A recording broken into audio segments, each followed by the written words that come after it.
What's up, beautiful people? It's your boy Martin, aka the Calisthenics Nomad, coming at you from Wat Pratat Doi Suthep, which is one of the most sacred temples in all of not just Chiang Mai but Thailand. It's a beautiful, beautiful place. A couple minutes ago, I fired up the Driggity drone, so I know you want to look at my handsome face, but it might get a little distracting for the message that I'm trying to tell you in this video, which I believe strongly is going to help you live a happier life. So, to prevent you from getting distracted, I'm going to show you some beautiful cinematic shots of this place as I'm talking, but don't let those distract you either. Focus on the message, okay? So this video came about because I woke up the other day and I realized that for the past several months, as long as I can remember, I wake up really, really happy, like every single day. Like I'm just happy. Like I wake up and I'm like, yeah, life is awesome. And I'm just excited and extremely grateful to have this opportunity to live life, right? So shout out to my mom and dad for doing their thing back in the 80s and giving me this opportunity to be on this planet and, you know, and experience life. And I realized just from, you know, looking at, I think probably social media, just a lot of people are living their life and they're not happy. And I want more people to be happy. And I'm not some sort of genius, you know what I mean, or anything like that. And I'm not here to tell you what is going to make you happy, because that's up to you to decide. You know, different people like different things. I like delicious Thai food. I like to travel. I like calisthenics. Those are the things some of the things that make me happy. My wife, shout out to my wife.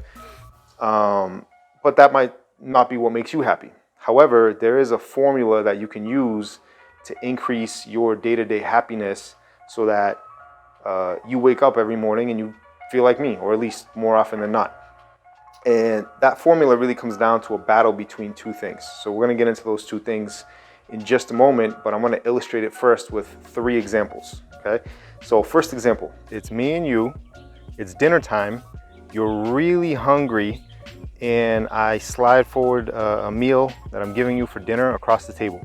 You look at the meal and you're like, oh, this doesn't look very good, right? But you know, you're really hungry, so you taste it and your hunch was correct. It's not very good, right? You're like, this doesn't really taste good, but I'm really hungry, so I'm just gonna eat it anyway. So you eat the dinner, right? You're not really satisfied, but at least you're not hungry.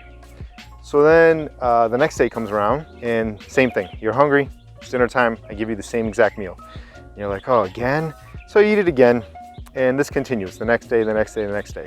So what do you think is the threshold for most people? Like at what point are you gonna be like, you know what, I don't wanna eat this anymore. Like, yeah, it's filling me up and I'm not hungry, but it's really not good. And I'm gonna go out there and look for a different dinner. I'm gonna try a restaurant, I'm gonna buy some ingredients and cook my own dinner, whatever it is. You're making a decision to not eat the dinner anymore, right? So I'd say for most people, it's a couple days, maybe a week. So you have to decide on your own when that decision would be. When would you go out and get your own dinner? Okay, scenario number 2. You are looking for a job, you need a job, the bills are coming in, I offer you a job. The job doesn't seem that exciting, but the pay is decent. And again, you need a job, so you gotta pay your bills, so you take the job. So you start the job and it's okay, you're learning some new things, you know, you're moving along.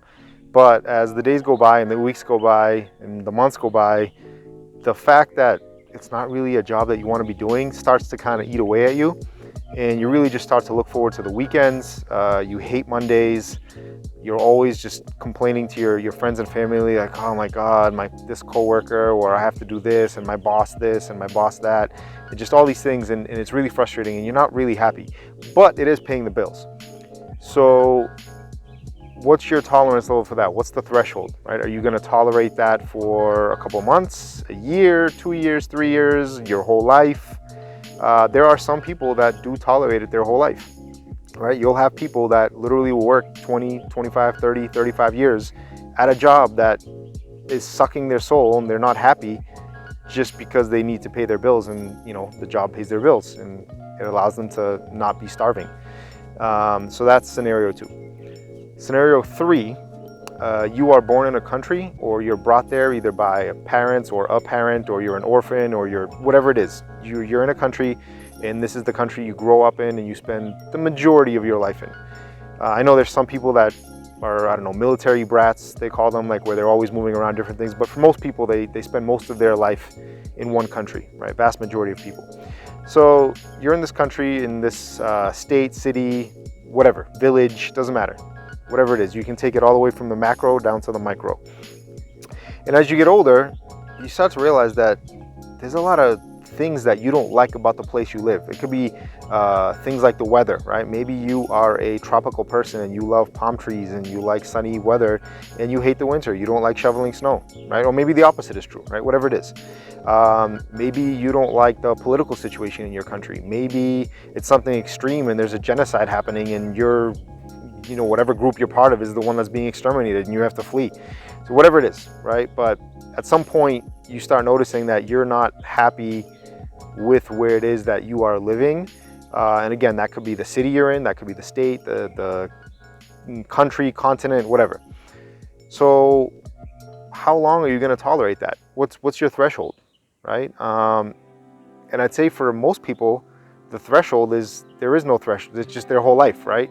Like there's so many people that will just complain about where they live for years on end until they die, but they don't actually make a change. And so, you know, let's tie these three examples together. Like why is it that for getting dinner, it takes about a week for most people, I would say, maybe even less than that, where they're like, all right, you know what, screw this, I'm gonna go find a new dinner.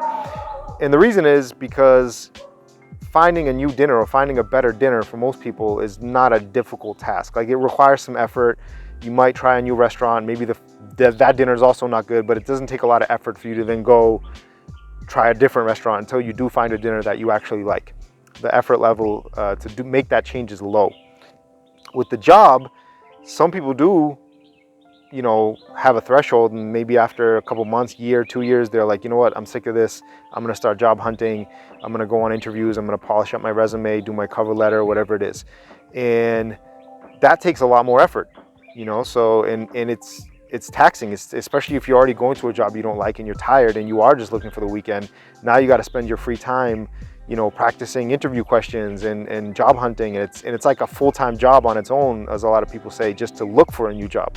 So, so the threshold for that is higher than getting a better dinner. And then with the location example, that threshold is, I would say, even higher, right? That requires a lot of planning. And again, it depends. Like if you're just moving to a different city, it's less complicated than if you're moving to a different state, if you're moving to a different country, et cetera, et cetera. The more macro, the higher you go, the more complicated it gets, the more research you have to do, the more steps you have to take. So what do these three examples all have in common? What does it really come down to? It comes down to two things. It comes down to the tolerance of your current situation, the tolerance of the unhappiness, the unsatisfaction, or dissatisfaction. Is it unsatisfaction or dissatisfaction? Doesn't matter. You guys get what I'm saying. It's the tolerance of that versus the fear of making a change, the feeling overwhelmed by the work you have to do in order to, you know, find a new dinner or to find a new job or to find a new place to live that you think will make you happier.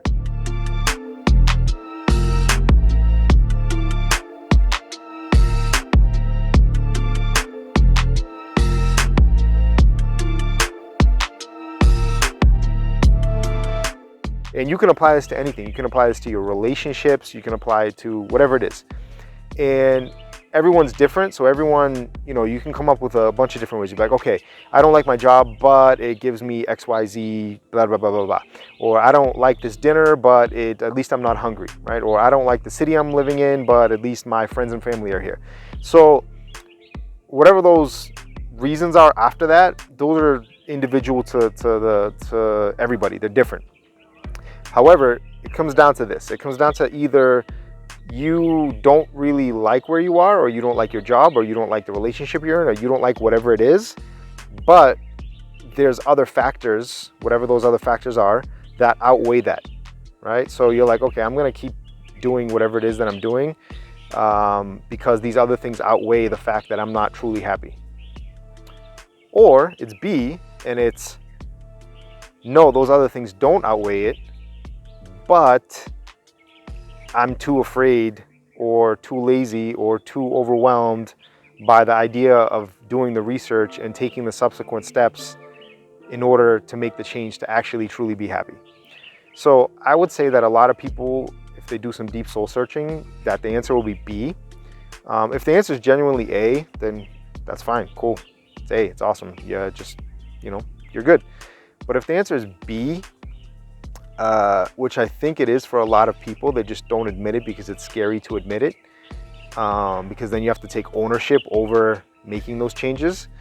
I strongly advise you to really figure out what are the different things that are causing you unhappiness in your life, or what are you not satisfied with, and then do some reflection and ask yourself, am I still okay with it even though I'm not happy because these other factors are making it okay? Or would I be happier if I made a change, and what's blocking me from making that change? And then figure out the steps you need to do to make that change happen, so that you can actually wake up every day like I do and yeah, just be happy about life, man. Like, it's like, for me, at this point I'm gonna make this personal, but for me, like, location was huge. Like, living in Thailand is just amazing. Like I said, I wake up every day and I'm just, even if I don't get enough sleep, even if I had like not a particularly good day the day before, I wake up every morning, I'm just excited about life. I'm like, yeah, life is awesome. And I just didn't feel that way when I lived in the US. Yeah, I wasn't like depressed or anything when I lived back in the States, but I also wasn't satisfied, and I yearned for more, right? Like, I yearned for a better life. And coming here gives me that when I wake up every morning. Now, am I satisfied in all areas of my life? No, not at all. I'm still working on things, but I'm working through that process that I described. Like, I'm figuring out, okay, I'm not happy with this, and what are the steps I need to do to make that change? And I'm working through those steps as I'm making this video in certain areas of my life.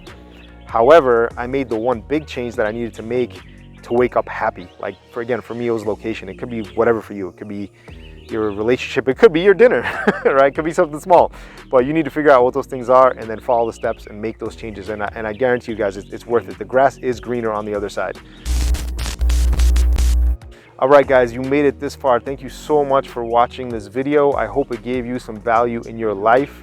Let me know in the comments if you thought this was helpful, or if it gave you a different framework to look at life, because that's my goal with it. I want you to be able to just live a happier life. I want everyone to wake up happy most mornings. I know it's not possible every morning, but I want people just to wake up. So let me know if you found this helpful, and don't forget to smash that like button. It does help the channel grow, helps me out. So I appreciate you. Thank you, fam. See you on the next one.